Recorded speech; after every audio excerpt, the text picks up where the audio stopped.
Welcome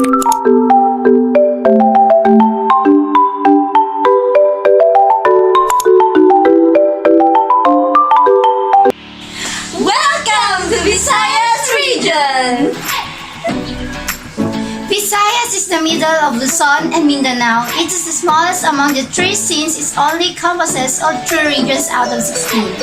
Region 6, Western Visayas, Region 7, Central Visayas, and Region 8, Eastern Visayas. There are countless of Visayas tourist spots, mostly are beaches, but there are different activities or things to see. Region 6, Western Visayas. The Western Visayas region is located in central Philippines and composed of 6 provinces. First province is Aklan. Aklan is most famous for Boracay, a resort island 1 kilometer north from tip of Panay. It is known for its white sandy beaches and is considered as one of the most prominent destinations in the country. Next province is the Antique, known as the land where the mountains meet the sea. Antique is a seahorse-shaped province that occupies nearly the entire western coast of Panay Island in the Philippines. It is blessed with a long coast facing the Sulu Sea, beautiful offshore islands, and many of the Panay's tallest mountain peaks. Third province is the Capiz. Capiz is a province in the Western Visayas region that is home to Rojas City, also known as the seafood capital of the Philippines. Aside from the mouth-watering seafood dishes, Capiz also boasts of enchanting caves, historical landmarks, and beaches that will fulfill your wanderlust. The next is Iloilo. It is most known for the annual Dinagyang Festival, exquisite heritage sites, deliciously fresh seafood, and signature Ilonggo dishes. The city is also home to many Spanish colonial churches, grand vintage houses, and old commercial and institutional building dating back to its heyday as the Queen City of the South. Guimaras. Guimaras is well known for its agricultural crops, particularly the mangoes, where some 50,000 plus of these trees are planted. The island province is famous for producing one of the sweetest mango in the world, thus earning the nickname Mango Capital of the Philippines from local and foreign tourists. Next is the Negros Occidental. It is the 4th most populated province in the Philippines, known for its chicken inasal and its boasting sugar industry, nicknamed as the Sugar Bowl of the Philippines, and home to one of the Philippines' active volcanoes, Mount Canlaon. Popular cities and towns in Western Visayas. First is the Bacolod City. Start your tour in the City of Smiles at the San Sebastian Cathedral. Learn about Negros in the Negros Museum. An hour for the city, there's the ruins. Also might as well spread half a day or a night at Camp Western Highland Resort. Don't forget to try the local delicacy of native chicken at Manokan Country. They also celebrate Mascara Festival here in January. Next city is the Boracay City. Known for its resorts and beaches, this popular tourist attraction recently opened again from its 6-month rehabilitation. Walk along the White Beach from Station 1. Book a trip to go to Pucashel Beach and snorkel near Crocodile Island. You can bar hop or enjoy restaurants there, or relax and enjoy the clear waters and the soft sand. And the third city is the Iloilo City. In the City of Love, you will fall in love with the gorgeous spots. See the Spanish colonial influences, Jaro Cathedral, Molo Church, Kale Reel, and Kaminya Balay nga Bato. Have dinner along the Iloilo River Esplanade. Come here on the Dinagyang Festival in January to feel the festive vibe. Next is Calibo Aklan, off to Boracay. Well, why not stop by looking this lovely beautiful place called Calibo? Check out the Sampaguita Gardens or the Bakawan Eco Park. Learn about history of Maceo, eat Akyan or Aklan Freedom Train. See how people lives to clothes at Piña Village. Don't forget there's Ati-Atihan Festival here too. Next is Valencia Negros Oriental. Choose where to swim between Casaroro Falls or Pulang-Bato Falls. You could also hike on top of Mount Talinis, which is also a volcano, or see the Kaipon Sulphur vents. Learn about the World War II through the Filipino-Japanese Amity Memorial Stream. If you want a serene place, go to Balinsasayao Twins Lake Natural Park. Famous food in Western Visayas. First one is the Las Batchoy. A specialty of Iloilo's La Paz district, this noodle cup is made with ginamos or the shrimp peas, pork organs, trenched pork, rin, chicken stock, beef leon, and biki or the round egg noodles. The second one is the Guimaras Mango. Guimaras is home to the Bureau of Plant Industry National Mango Research and Development Center. And the island's mangoes are famous all over the world for their sweetness. Next is the chicken inasal. This popular green chicken has gained national fame, but it is still best at Bacolod's Manokan country. Next food is the inubarang, manok. This recipe is a clan signature dish but is served all around the region. Famous festivals. With its vibrant tourism industry and substantial agriculture ensured on its rich cultural heritage, Western Visayas is now considered as an emerging economy in the Philippines. For the Department of Tourism, this destination is on the beaten track, but it's still a joy to visit and enjoy what it has to offer and seek out its undiscovered attraction. In this colorful and exciting region, 6 festivals are celebrated annually, namely Ati-Atihan in Aklan, Binarayan in Santique, Sinadya sa Halaran in Capiz, Mangangan in Guimaras, Dinagyang Festival in Iloilo, and Mascara in Negros Occidental. First festival sa Ati-Atihan in Aklan. Aklan is considered the country's oldest province, believed to have been established around 1212 to 1218 by settlers from Borneo. Every third week of January, heed the call of Ati-Atihan Festival and join the rhythmic dancing of participants who darken their bodies with soot and don colorful tribal finery. And the second is Binirayan in Antique.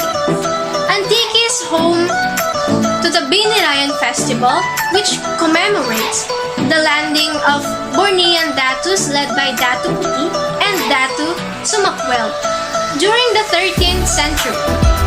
A historical significance which brings pride to Antiqueños, the Malandog marker is a monument to the landing site of the first Malayan settlers. The Binirayan Festival every April 30 to May 2 commemorates the landing. And the third festival is Sinadya sa Hilaran in Capiz. Join in with the locals in street dances during the Sinadya sa Halaran in Rojas City, which literally means joy in sharing and giving. When rituals and festivals of every town are captivated in the week-long celebration of fireworks, grand parades, fair and food festivals, and exhibits. Manggahan in Guimaras. Manggahan Festival is a unique event celebrated every April 16 to 20 for the sustained promotion of the mango industry.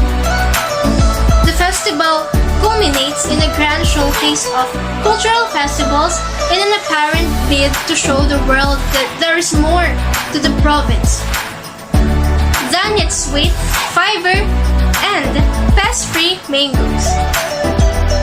Dinagyang in Iloilo. Dinagyang Festival is Iloilo City version of Ati-Atihan Festival, but is definitely impressive in choreography and striking terms of various attire worn by participating tribes, which reflect the iniquity, transmanship, and artistry of the Ilonggos. Dinagyang is an Ilonggo term for revelry, merrymaking. This Israel to celebration have evolved into a big religious and cultural activity which now features cultural presentations, sport competitions, and various said events. Next is the Mascara in Negros Occidental. The mascara is a combination of the English word mas and the Spanish cara, means face.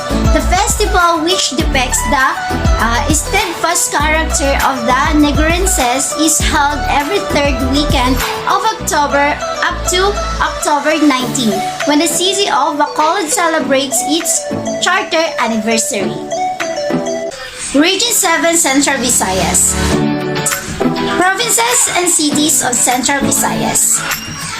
Bantayan Island. Bantayan Island is at the north of Cebu, filled with white beaches and crystal blue waters.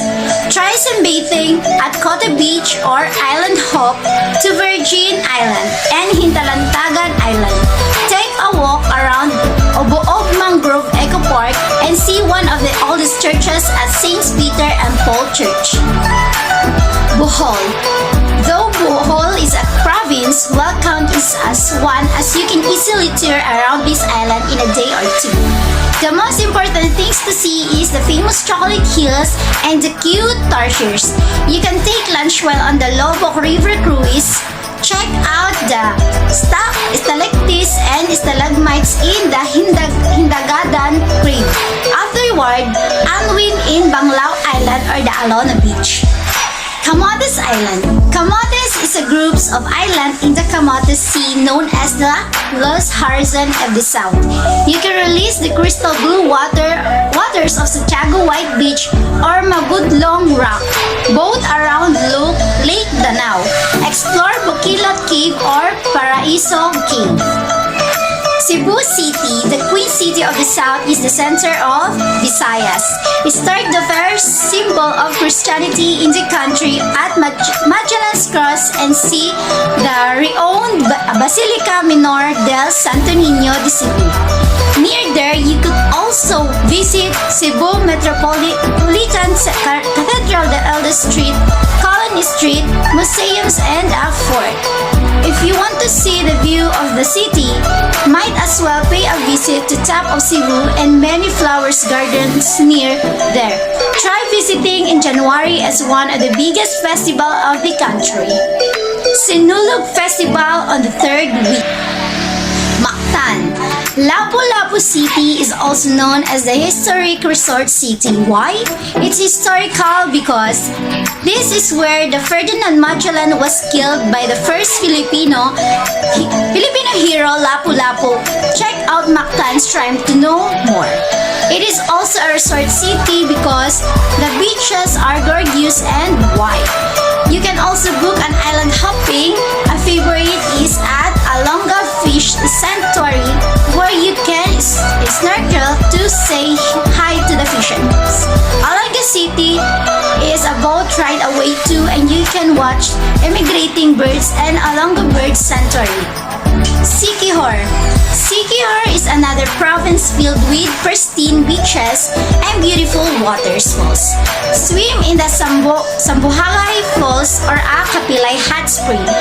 Church hub starting from the Lassie Church to St. Francis Assisi Church. Relax the Salagdoong Beach, look out and take a picture under the gigantic balit tree.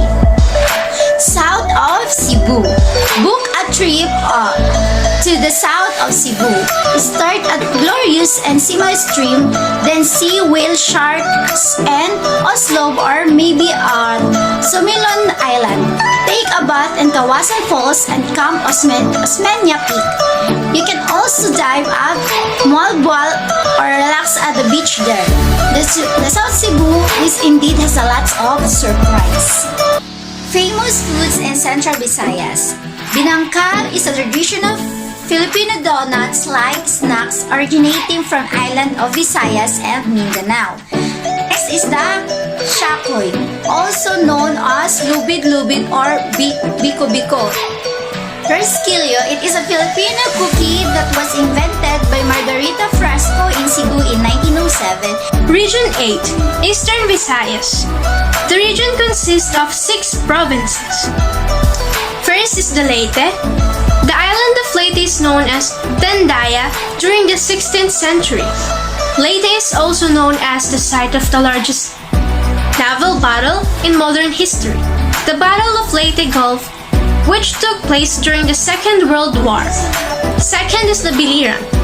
Agriculture is the main economic activity in the province of Biliran, where rice, corn, coconut, fish, root crops, and vegetables are the main products. Third is the Southern Leyte.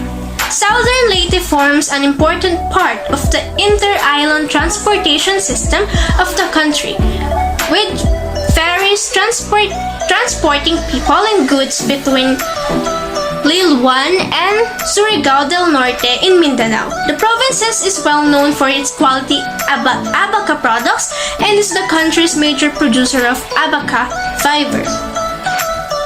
West Samar. Samar is home to Asia's second largest cave system, the Langon Cubicum Caves in Calbica, as well as the world-renowned Sohoton Caves and Natural Bridge. Eastern Samar.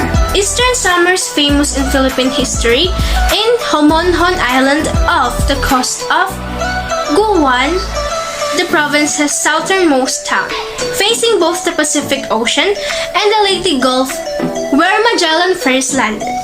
Northern Samar. Its major industries are agriculture, fishery, and handicraft production. Town and cities in Eastern Visayas. Borongan City. The city of Golden Sunshine is the surfing capital of Visayas. Catch some waves at Parades Cove Beach and Surf Resort. You will also visit islands such as Divinobo Island or Ando Island. Alternatively, you could have fun facing up the Pacific Ocean at Hilangan Beach. Next is Biliran Island. Check out the unique Sambawan Island, inhabited and gorgeous. Peak between Tinago Falls or Tumalistis Falls. You can also hike to Mount Pamanamo. Relax from your adventure at Vega Spring or San Bernardo Spring Pool. Next is Calbayog City. See Spanish Heritage Spanish Quarter in this quaint city.